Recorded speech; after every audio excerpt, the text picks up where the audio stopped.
حضرت عائشہ فرماتی ہے کہ میرے پاس ایک مانگنے والی آئی، جاءتنی سائلہ، میرے پاس مانگنے والی آئی، ومعہا صبیان، اس کے ساتھ دو چھوٹے چھوٹے بچے تھے، مانگنے لگی، میرے پاس ایک کھجور تھی، میں نے وہ کھجور لا کر اس عورت کو دے دیا، اس کھجور نے اس کے دو ٹکڑے کر دیے، ایک ٹکڑا اس بچے کو دے دیا، ایک ٹکڑا اس بچے کو دے دیا، ایک ٹکڑا اس بچے کو دے دیا، ایک ٹکڑا اس بچے کو دے دیا، اور اپنا خود نہیں کھایا، ان دونوں بچوں نے آدھی آدھی کھجور کھا لی اور چلی گئی وہ عورت اپنے بچے کو لے کر، بچوں کو۔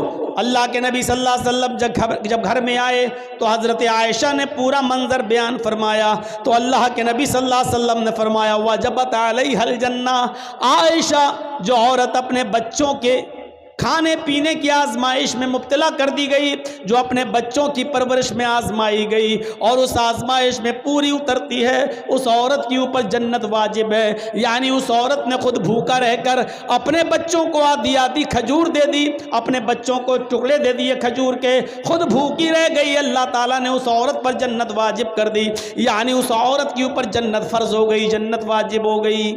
غور کیجئے، کھجور کا ایک کھجور تھی، حضرت عائشہ نے وہی دے دی۔ اب آپ کہو گے ایک کھجور میں کیا ہوتا ہے، نہ عورت کا پیٹ بھرا نہ بچوں کا، لیکن حضرت عائشہ نے ایک کھجور تھی وہی دے دی۔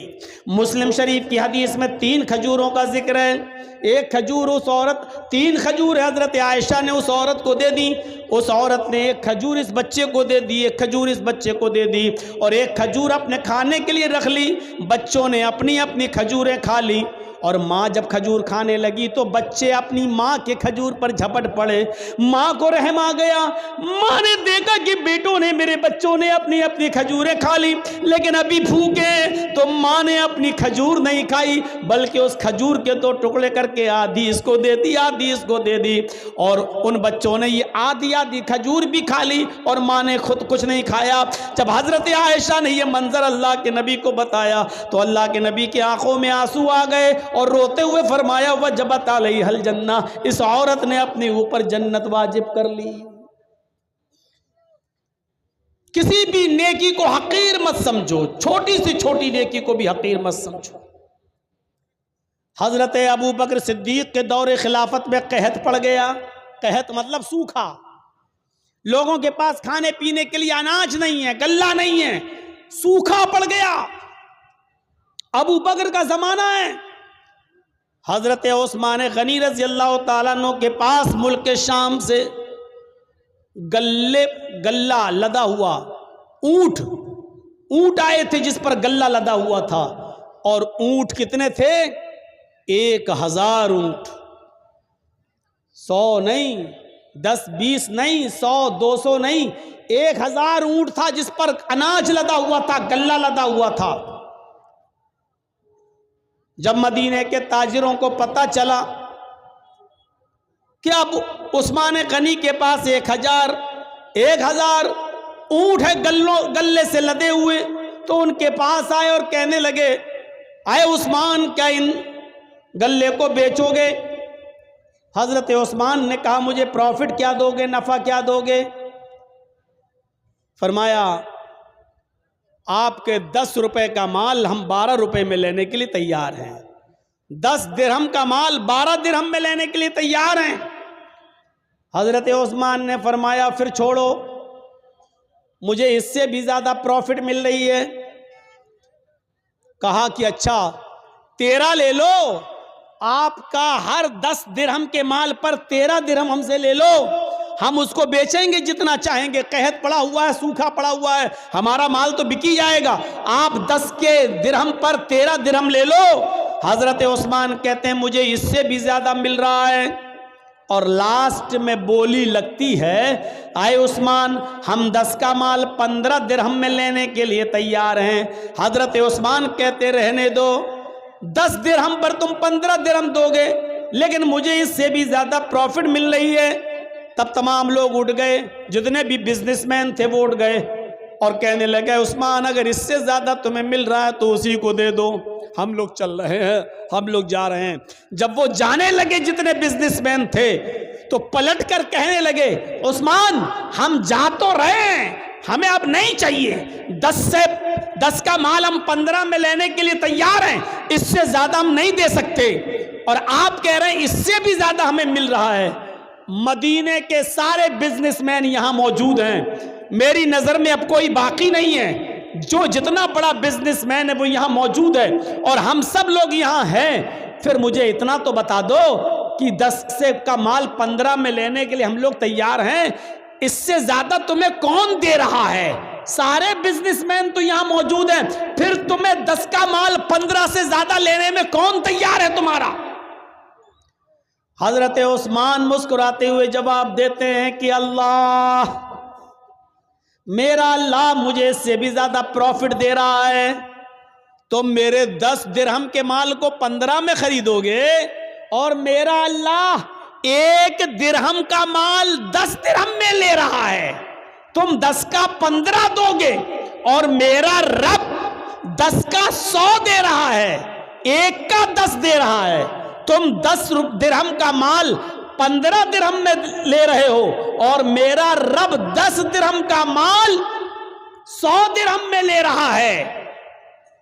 یعنی ہم یہ سارا کا سارا مال 1000 گلے سے لدے ہوئے ان اونٹوں پر, جو مال لدا ہوا, گلہ لدا ہوا ان اونٹوں پر, ہم یہ سارا کا سارا صدقہ کریں گے, خیرات کریں گے, اللہ کی راہ میں خرچ کر دیں گے, غریبوں اور مسکینوں تک پہنچائیں گے, اور میرا رب 1 درہم کا مال کا ثواب مجھے 10 گنا دے گا, 10 گنا دے گا. یعنی 10 درہم کا ثواب ہمیں 100 درہم کے برابر دے گا.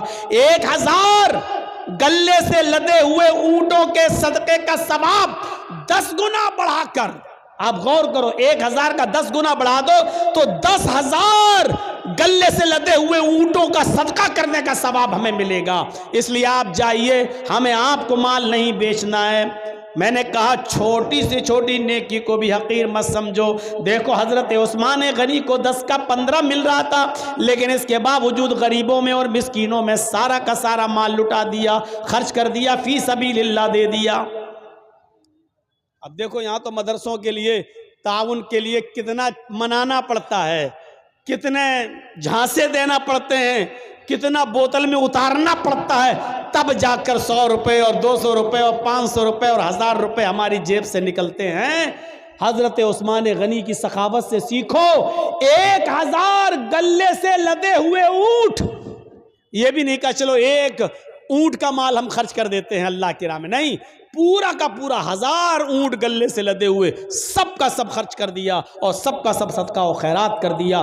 یہ جذبہ تھا, یہ جذبہ تھا حضرت عثمان غنی کا. چھوٹی سے چھوٹی نیکی کو بھی حقیر مت سمجھو.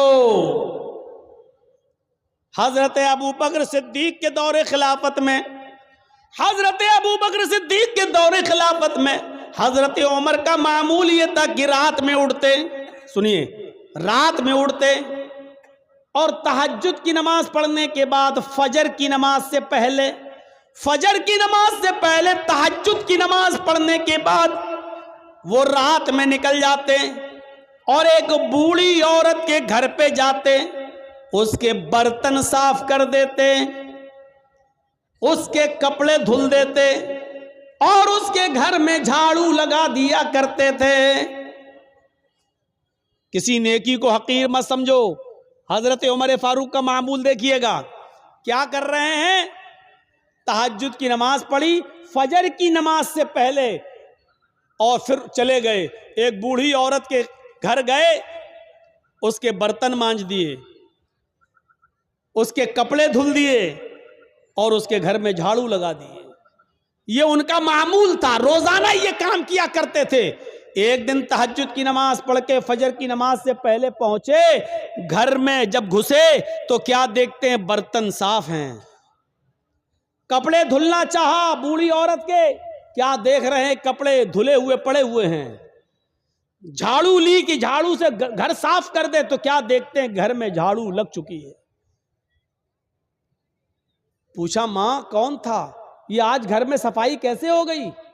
کہا بیٹے میں کیا جانوں, میں تو آنکھوں سے اندھی ہوں, نابینا ہوں, مجھے کیا معلوم, میں تو سمجھی کہ تم ہی آئے ہو, برتن تم مانج رہے ہو, جھاڑو تم لگا رہے ہو, کپڑے تم دھل رہے ہو. کہا ماں میں نہیں تھا. کہا بیٹا مجھے نہیں معلوم پھر کون تھا. حضرت عمر فاروق دوسرے دن بھی یہی ٹائم پر آئے تو کیا دیکھتے ہیں دوسرے دن بھی برتن مانجے جا چکے ہیں. کیا دیکھتے ہیں کہ دوسرے دن بھی برتن مانج کر ختم ہو, برتن مانجے جا چکے ہیں, جھاڑو لگ چکی ہے, کپڑے دھلے ہوئے ہیں. حضرت عمر سمجھ گئے عمر کوئی ہے جو تم سے پہلے آتا ہے, کپڑے دھل جاتا ہے, برتن صاف کر جاتا ہے, جھاڑو لگا جاتا, کوئی ہے جو تم سے پہلے بھی یہ کام کر جاتا ہے. پتہ لگانا چاہیے کہ کون ہے. اب حضرت عمر جاسوسی کرنے لگے چپکے سے, دیکھیں کہ کون ہے. تو تہجد کی نماز پڑھ کے آئے اور چپکے سے چھپ گئے ایک درخت کی آڑ میں.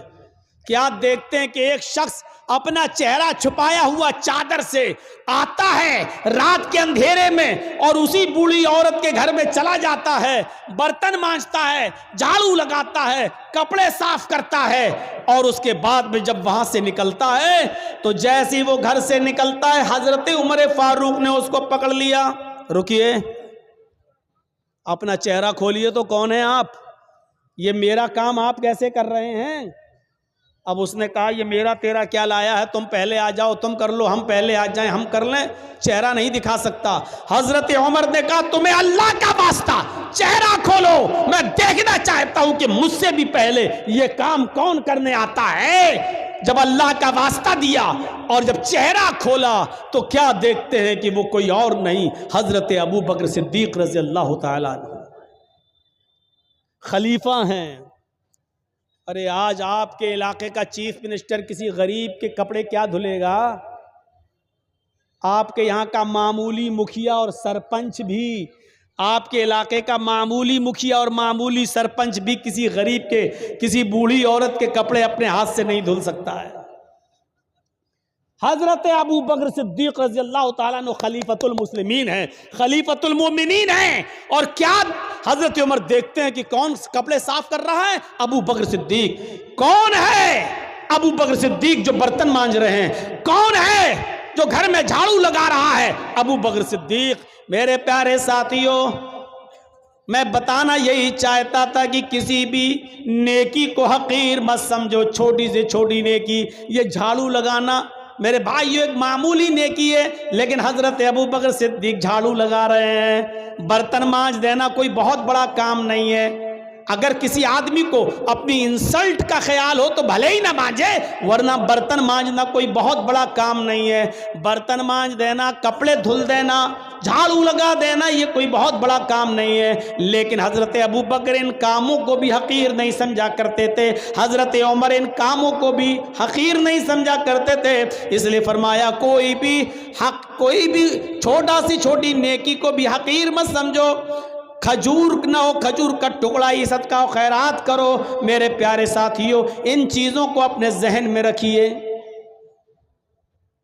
ان چیزوں کو اپنے ذہن میں رکھیے.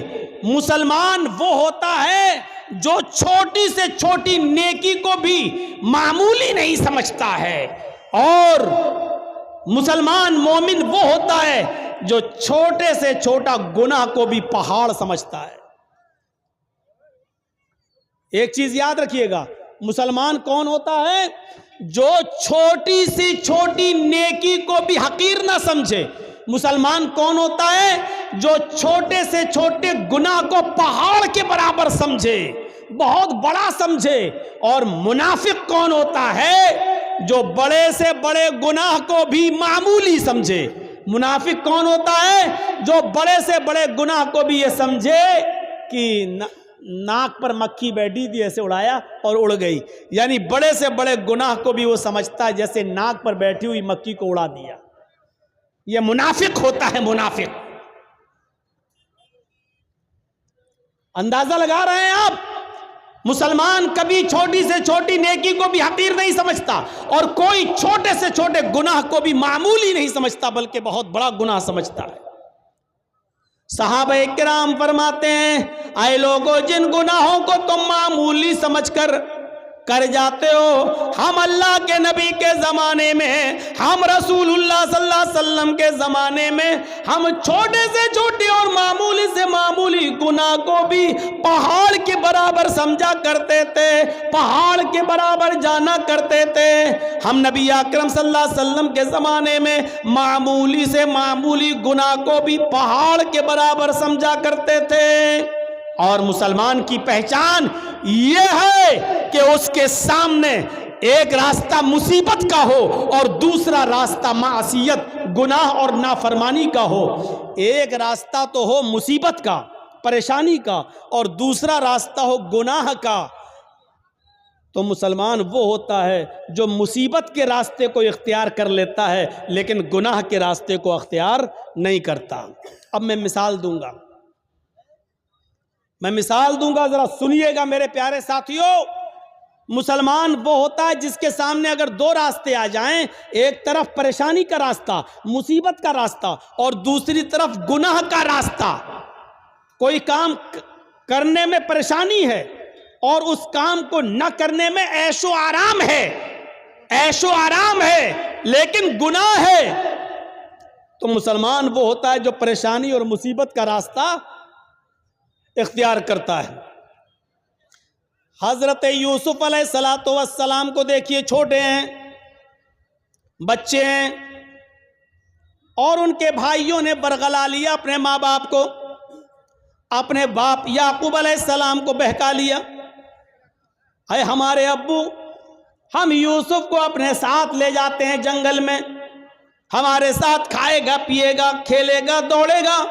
آپ یوسف کو اپنے پاس رکھتے ہیں ہر وقت, ہمارے ساتھ بھی تو اس کو بھیجیے, ذرا سیر و تفریح کرے, چلے پھرے, گھومے, ٹہل کر دیکھے. اور باپ نے بہت منع کیا لیکن بیٹوں نے منا لیا, اور باپ نے حضرت یوسف علیہ السلام کو بھائیوں کے ساتھ, بیٹوں کے دوسرے بیٹوں کے ساتھ بھیج دیا کہ جاؤ, لے جاؤ, لیکن یاد رکھنا, خیال رکھنا یوسف کا, چھوٹا بچہ ہے. دیکھو, اور جب یہ لوگ جنگل کے اندر پہنچ جاتے ہیں تو اب صلاح و مشورہ کرتے ہیں کہ یوسف کو کیا کریں. پھر ایک حتمی فیصلہ کرتے ہیں کہ مارنا ٹھیک نہیں ہے, قتل کرنا ٹھیک نہیں ہے. یوسف کو ہم ایک ویران کنویں میں ڈال دیتے ہیں, یوسف کو ہم ایک اندھے کنویں میں پھینک دیتے ہیں. کوئی آئے گا اور اٹھا کر یوسف علیہ السلام یوسف کو لے جائے گا, پھر وہ اپنے یہاں پالے گا, پوسے گا, بڑا کرے گا. ہمیں کیا مطلب, ہم سے تو ایک مصیبت چل جائے گی. ہمارے والدین, ہمارے ماں باپ, ہمارے باپ یعقوب یوسف سے محبت کرتے ہیں اور وہ جگہ ہمیں اپنے دل میں نہیں دیتے جو یوسف کا مقام ہے.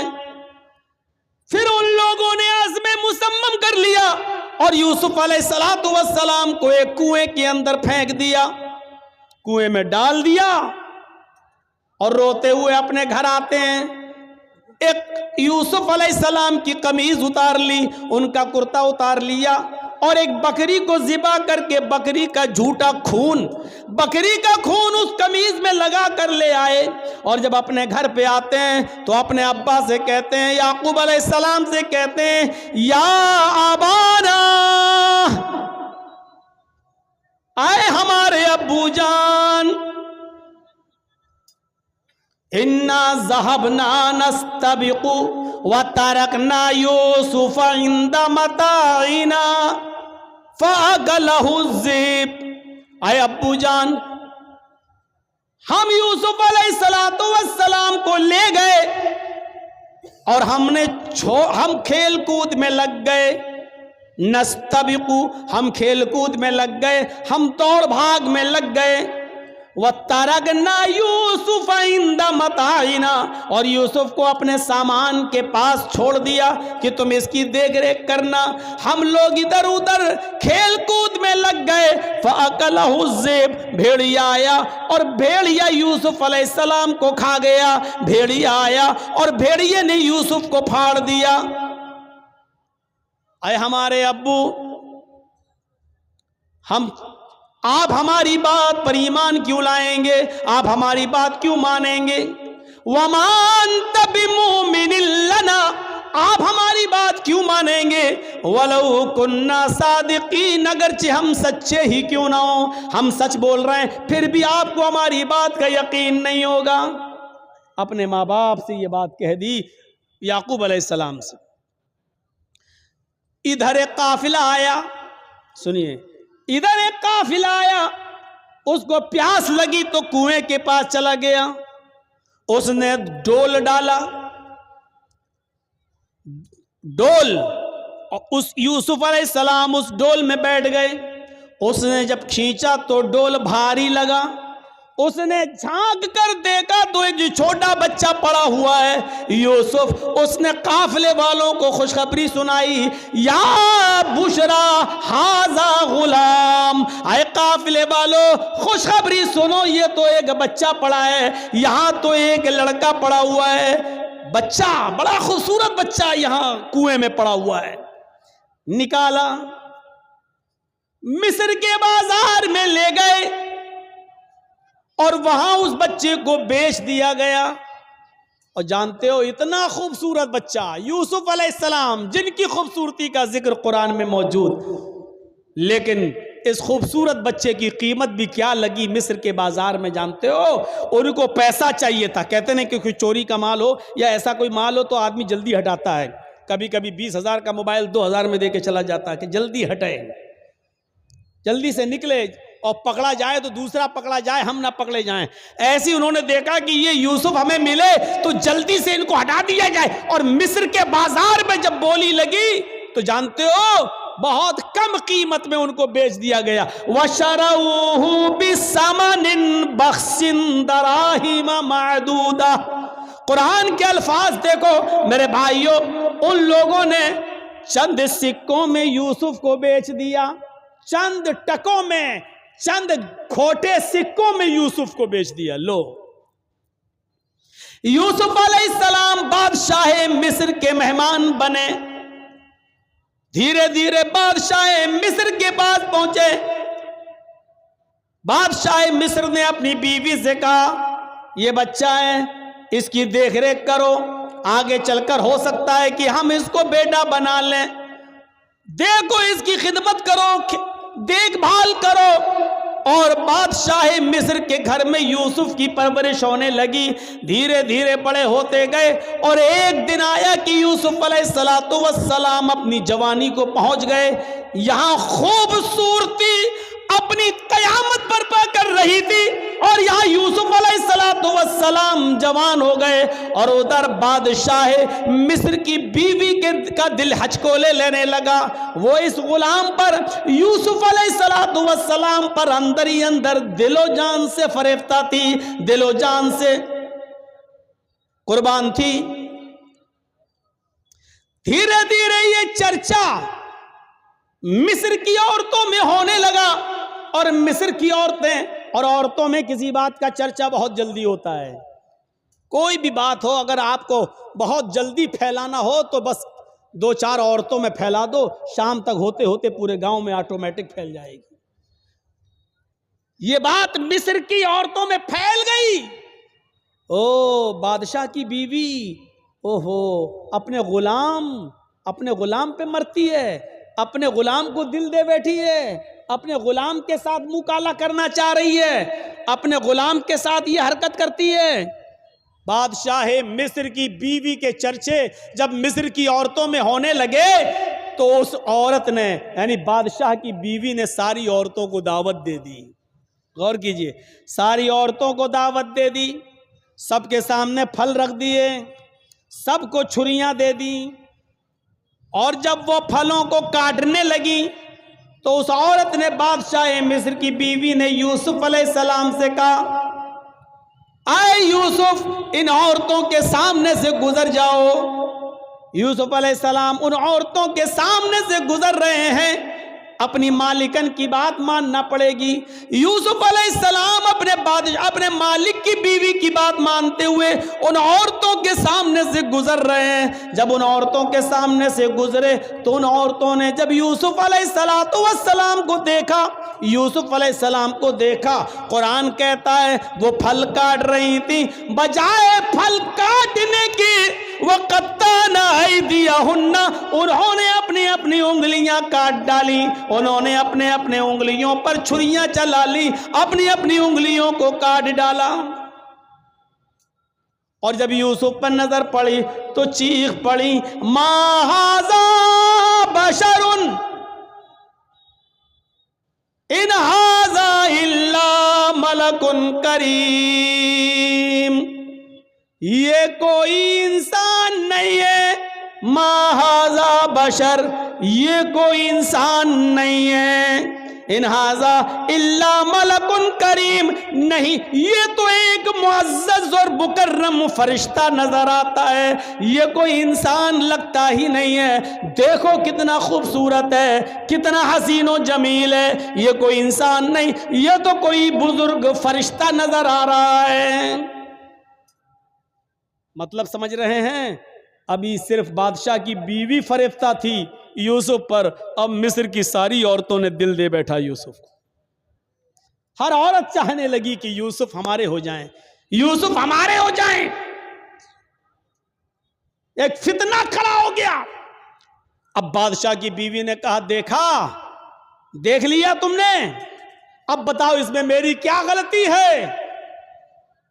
اس کو میں نے بہت بہکایا، اپنی طرف مائل کیا، لیکن یہ بچا رہا، اور پھر یوسف کے سامنے دھمکی دیتی ہے بادشاہ کی بیوی، اے عورتوں، اے مصر والیوں، سنو، اگر یوسف نے میری بات نہیں مانی، میری خواہش پوری نہیں کی، میں اس سے جو چیز چاہتی ہوں، اگر میرا مطالبہ اس بچے نے، اس لڑکے نے، اس غلام نے اگر پورا نہیں کیا تو یہ جیل میں سڑے گا، یا سخت سے سخت سزا میں اس کو دلاؤں گی، سخت سے سخت سزا دلواؤں گی یا جیل میں سڑے گا۔ اب یوسف علیہ السلام کو جب دھمکی ملتی ہے تو یوسف علیہ السلام کے پاس دو ہی راستے تھے۔ ایک راستہ تو یہ تھا مصیبت کا، اس عورت کی بات نہ مانیں اور جیل میں چلے جائیں، یہ مصیبت کا راستہ تھا۔ میں نے کہا نا، مومن کے لیے اگر ایک طرف مصیبت کا راستہ ہو اور ایک طرف گناہ کا راستہ ہو، معصیت کا، تو مومن مصیبت کا راستہ اختیار کر لیتا ہے لیکن گناہ کا راستہ اختیار نہیں کرتا۔ یوسف علیہ السلام کے سامنے دو راستے تھے۔ یہاں بادشاہ مصر کی بیوی نے کہا کہ اگر اس نے میری بات نہیں مانی تو اس کو سخت سے سخت سزا دلواؤں گی یا جیل کے اندر سڑے گا۔ یوسف علیہ السلام کے پاس دو ہی راستے تھے۔ ایک راستہ یہ تھا کہ بادشاہ کی بیوی کی بات مان لیں اور جو وہ کہہ رہی ہے اس کی مرضی کو پورا کر دیں۔ اگر ایسا کر لیتے، بادشاہ کی بیوی کی بات مان لیتے تو پانچوں انگلی گھی میں تھی۔ بادشاہ کی بیوی ان کو بچاتی بھی، بادشاہ کی بیوی ان کا خیال بھی رکھتی، بادشاہ کی بیوی ان کو تنہائی کا موقع بھی دیتی، بادشاہ کی بیوی ان کی عزت و تکریم بھی کرتی، بادشاہ کی بیوی ان کو اچھی طریقے سے ان کی حفاظت بھی کرتی، سب کچھ کرتی، اور جو وہ چاہتے وہ ان کو ملتا رہتا۔ لیکن یہ راستہ گناہ کا راستہ تھا، یہ راستہ معصیت کا راستہ تھا۔ اب دوسرا راستہ یوسف علیہ السلام کے سامنے یہ تھا کہ میں اس غلط راستے پر نہیں چلوں گا۔ تو وہ عورت کہہ رہی ہے میں جیل میں ڈلوا دوں گی، میں سخت سے سخت سزا دلواؤں گی۔ تو یوسف علیہ السلام نے یہ راستہ پسند کر لیا اور نظریں آسمان پہ ڈالی اور فرمایا، الہ العالمین، اے میرے پروردگار، بادشاہ مصر کی بیوی نے یہ ٹھان لیا ہے کہ میں اس کے ساتھ غلط کام کروں، اور وہ یہ بھی کہہ رہی ہے اگر اس نے میری بات نہ مانی تو میں اس کو سزا دلواؤں گی اور جیل میں ڈلوا دوں گی۔ رب السجن احب الی مما یدعوننی الیہ، اے میرے پروردگار، اے میرے اللہ، اے میرے رب، مجھے جیل میں جانا زیادہ پسند ہے۔ رب السجن احب الی مما یدعوننی الیہ، اے اللہ مجھے جیل زیادہ محبوب ہے، مجھے جیل میں جانا زیادہ پسند ہے بنسبت اس کے جس برے کام کی طرف یہ عورتیں مجھے بلا رہی ہیں اور بادشاہ مصر کی بیوی مجھے چاہ رہی ہے، اس کام کے کرنے سے بہتر اور زیادہ اچھا میرے لیے یہ ہے کہ میں جیل میں چلا جاؤں۔ وَإِلَّا تَصْرِفْ عَنِّي كَيْدَهُنَّ اَصْبُ إِلَيْهِنَّ، اے ہمارے پروردگار، اے ہمارے رب، اگر تو نے مجھے ان کی چالوں سے نہ بچایا، اے اللہ اگر تو نے مجھے ان کی چالوں سے میری حفاظت نہ کی۔ یہ عورت کی چالیں کتنی خطرناک ہوتی ہیں، آپ کو اپنے گھر میں پیار و محبت کے جال میں پھنسا کر بلا بھی لیں گی اور آپ کو پھنسوا بھی دیں گی، آپ کو پھنسوا بھی دیں گی۔ تو اسی لیے یوسف علیہ السلام کیا کہہ رہے ہیں؟ وَإِلَّا تَصْرِفْ عَنِّي كَيْدَهُنَّ، اے اللہ مجھے جیل جانا زیادہ محبوب ہے، زیادہ پسند ہے بنسبت اس کے جس برے کام کی طرف یہ مجھے بلا رہی ہیں۔ اے اللہ اگر تو نے مجھے ان کی چالوں سے محفوظ نہ کیا، اگر تو نے مجھے ان کی چالوں سے نہ بچایا، اَصْبُ إِلَيْهِنَّ، تو میں بھی ان کی طرف جھک جاؤں گا، میں بھی ان کی طرف مائل ہو جاؤں گا، میں بھی ان کے ساتھ غلط کام کر بیٹھوں گا۔ وَأَكُن مِّنَ الْجَاهِلِينَ، اور میں جاہلوں میں نادانوں میں سے ہو جاؤں گا۔ اے اللہ میں جاہلوں اور نادانوں میں سے ہو جاؤں گا، اس لیے اے اللہ مجھے ان کے شر و فتن سے اور ان کی چالوں سے تو میری حفاظت فرما۔ اس واقعے کی روشنی میں جو قرآن کی آیت سے میں نے ثابت کیا ہے، کیا پتہ چلتا ہے میرے بھائیوں کہ مومن وہ ہوتا ہے کہ جس کے سامنے ایک طرف مصیبت کا راستہ ہو اور ایک طرف گناہ کا راستہ ہو، تو وہ مصیبت کو اٹھانا اور پریشانی کو مول لینا یہ زیادہ بہتر سمجھتا ہے، لیکن گناہ کو اختیار نہیں کرتا ہے۔ یہ مومن کی نشانی ہے۔ ہمارے اور آپ کے پاس یہ نشانیاں ہیں؟ کیا ہم مومن ہیں؟ کیا ہم ایسا کرتے ہیں؟ اس لیے یاد رکھیے میرے ساتھیوں، گناہوں کی دلدل سے بچیے، گناہوں کی دلدل سے بچیے اور اللہ رب العالمین کو پکارتے رہیے، اپنے گناہوں کی توبہ اور معافی مانگتے رہیے کہ اللہ رب العالمین فرماتا ہے قُلْ يَا عِبَادِيَ الَّذِينَ اسْرَفُوا عَلَىٰ أَنفُسِهِمْ لَا تَقْنَطُوا مِن رَحْمَتِ اللَّهِ، اے محمد صلی اللہ علیہ وسلم میرے بندوں سے کہہ دو یا عبادی الذین اسرفوا علی انفسہم، اے اللہ کے بندو اگر تم نے گناہ کر کے، اگر تم نے ظلم کر کے، اگر تم نے عیاری و مکاریاں کر کے گناہ کر ڈالے اور زمین و آسمان بھی بھر لیے، اپنی جانوں پر تم نے ظلم کیا، اپنی جانوں پر تم نے ظلم کیا ہے اور تم حد سے آگے بڑھ چکے ہو، لا تقنطوا من رحمت اللہ، کہہ دو اے اللہ کے بندو اللہ کی رحمت سے نا امید مت ہو جاؤ، اللہ کی رحمت سے نا امید مت ہو، اللہ رب العالمین تمہارے گناہوں کو اب بھی معاف کر دے گا، بشرط یہ کہ تم سچے دل سے توبہ کرو، استغفار کرو۔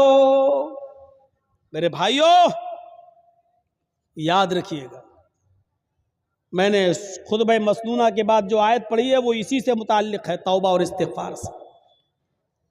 یا ایھا الذین آمنوا توبوا الی اللہ توبۃ نصوحا عسى ربکم ان یکفر عنکم سیئاتکم ویدخلکم جنات تجری من تحتها الانہار۔ اللہ رب العالمین کیا فرما رہا ہے؟ آئے مسلمانوں، اے ایمانوں والو، تم اللہ سے خالص اور سچی توبہ کرو، توبو الی اللہ توبۃ نصوحا، اے ایمانوں والو تم اللہ سے خالص اور سچی توبہ کرو۔ خالص اور سچی توبہ کیا ہوتی ہے؟ توبۃ نصوحا کیا ہوتی ہے؟ توبہ کے مفہوم میں یہ تین چیزیں شامل ہیں۔ اگر کوئی آدمی اللہ سے توبہ کرتا ہے اور یہ تین چیزیں اس کی توبہ میں شامل نہیں ہیں تو وہ توبہ نہیں ہے۔ کوئی گناہ ہو گیا، اللہ توبہ توبہ توبہ توبہ توبہ، یہ توبہ نہیں ہے۔ بہت سے لوگوں کو آپ نے دیکھا ہوگا کوئی گناہ کر بیٹھے، توبہ توبہ توبہ، یہ توبہ نہیں ہے۔ توبۃ نصوحا میں تین چیزیں شامل ہیں۔ پہلی چیز یہ ہے کہ اگر ہم سے کوئی گناہ ہو رہا ہے یا ہو گیا تو ہمیں اس پر ندامت ہو، اوہ یہ ہم کیا کر بیٹھے۔ پہلی چیز، کوئی غلطی ہم سے ہو جائے، کوئی گناہ جب ہو جائے تو اس پر پہلی چیز کیا؟ نادم ہونا، شرمندہ ہونا، اوہ یہ ہم سے کیا ہو گیا، اللہ یہ ہم سے کیا ہو گیا، پہلی چیز۔ اور دوسری چیز، جو گناہ ہم کر رہے ہیں اسی وقت اس کو چھوڑ دیں۔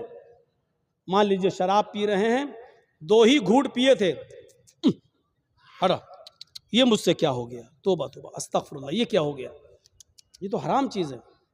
پہلی چیز شرمندگی، اور دوسری اب نہ پیئیں، فوراً چھوڑ دیں، دور کر دیں، ترک گناہ فوراً اسی وقت۔ اور تیسری چیز اس میں کیا شامل ہے؟ اے اللہ بہت بڑا جرم ہو گیا، اے اللہ میں وعدہ کرتا ہوں کہ آئندہ کبھی شراب کو ہاتھ نہیں لگاؤں گا، آئندہ کبھی میں اس گناہ کو نہیں کروں گا۔ یہ 3 چیزیں سمجھ لیا نا؟ پہلی چیز شرمندگی ہو، اللہ یہ مجھ سے کیا ہو گیا۔ دوسری چیز، اس غلطی کو، اس گناہ کو فوراً چھوڑ دو، اگر کر رہے ہو تو اسی وقت ترک کر دو، اب نہ کرو، اسی وقت چھوڑ دو۔ اور تیسری چیز، آئندہ مستقبل میں، فیوچر میں پھر کبھی وہ غلطی نہ کرنے کا عزم اور ارادہ بھی پکا ہو کہ اب آئندہ ہم یہ گناہ نہیں کریں گے۔ یہ 3 چیزیں جب تک ہماری توبہ میں شامل نہیں ہوں گی میرے پیارے ساتھیوں، ہماری توبہ نہیں ہوگی۔ توبہ تو ہے لیکن توبتن نصوحا نہیں ہے۔ اللہ نے فرمایا یا ایھا الذین آمنوا توبوا الی اللہ توبۃ نصوحا، اے ایمانو والو تم اللہ سے توبہ کرو سچی اور خالص۔ جب تم سچی اور خالص توبہ کرو گے تو عسیٰ ربکم ان یکفر عنکم سیئاتکم، تو اللہ تمہارے گناہوں کو مٹا دے گا۔ عسیٰ ربکم ان یکفر عنکم سیئاتکم، تو اللہ تمہارے گناہوں کو مٹا دے گا۔ ویدخلکم جنات تجری من تحتہا الانہار، جب تم خالص اللہ سے سچی توبہ کرو گے تو اللہ تمہیں ایسی جنتوں میں داخل کر دے گا جس کے نیچے نہریں بہہ رہی ہوں گی، جس کے نیچے نہریں جاری ہوں گی۔ توبہ کون کرتا ہے؟ مسلمان۔ توبہ کون کرتا ہے؟ مومن۔ کیونکہ اللہ تبارک و تعالیٰ نے انسان کو دونوں صلاحیتیں دے کر بھیجا ہے۔ آج میں تمہیں ایک ایسی چیز بتلا رہا ہوں، اس کو اگر سمجھ لیا تو بہت کچھ سمجھ لو گے۔ اللہ نے انسان کو دونوں صلاحیتیں دے کر بھیجا ہے۔ اللہ نے انسان کو اچھے کام کرنے کی صلاحیت بھی دی ہے، اور اللہ نے انسان کو برے کام کرنے کی صلاحیت بھی دی ہے۔ انسان کو اچھے کام کرنے کی طاقت بھی دی ہے اور برے کام کرنے کی بھی طاقت دی ہے۔ اللہ نے انسان کو نیکیاں کرنے کی بھی صلاحیت دی ہے اور گناہ کی بھی صلاحیت دی ہے۔ ہاں، اور گناہ کرنے کی صلاحیت دی ہے تو گناہوں سے بچنے کی بھی صلاحیت دی ہے۔ انسان نیکیاں کر سکتا ہے تو برائی بھی کر سکتا ہے، دونوں صلاحیتیں ہیں۔ انسان برائیاں کر سکتا ہے تو برائیوں سے بچا بھی سکتا ہے اپنے آپ کو۔ یہ دونوں صلاحیتیں دے کر اللہ تعالیٰ نے انسان کو بھیجا ہے۔ یہ صلاحیت اللہ نے فرشتوں کے اندر نہیں رکھی ہے۔ اللہ نے فرشتوں کو صرف نیکیاں کرنے کی صلاحیت دی ہے، گناہ کرنے کی صلاحیت فرشتوں کے پاس نہیں ہے۔ کسی فرشتے سے کہو جوا کھیل کے دکھاؤ تو کوئی فرشتہ جوا نہیں کھیل سکتا۔ کسی فرشتے کو کبھی آپ نے سنا ہے کہ اس نے شراب پی؟ نہیں پی سکتا۔ کیوں؟ کیونکہ اللہ تعالیٰ نے فرشتوں کو گناہ کرنے کی صلاحیت دی ہی نہیں ہے۔ اللہ نے انسان کو گناہ کرنے کی بھی صلاحیت دی اور نیکی کرنے کی بھی صلاحیت دی، اور یہی انسان کا کمال ہے۔ کمال جانتے ہو؟ انسان کے مکمل ہونے کی دلیل یہی ہے۔ فرشتے مکمل نہیں ہیں، انسان مکمل ہے۔ اسی لیے اللہ تعالیٰ نے انسان کا درجہ فرشتوں سے بھی بلند رکھا ہے، بلند، فرشتوں سے بھی بلند رکھا ہے۔ کیوں؟ کیونکہ فرشتوں نے اللہ کو دیکھا، فرشتوں نے جنت دیکھی، فرشتوں نے جہنم دیکھی۔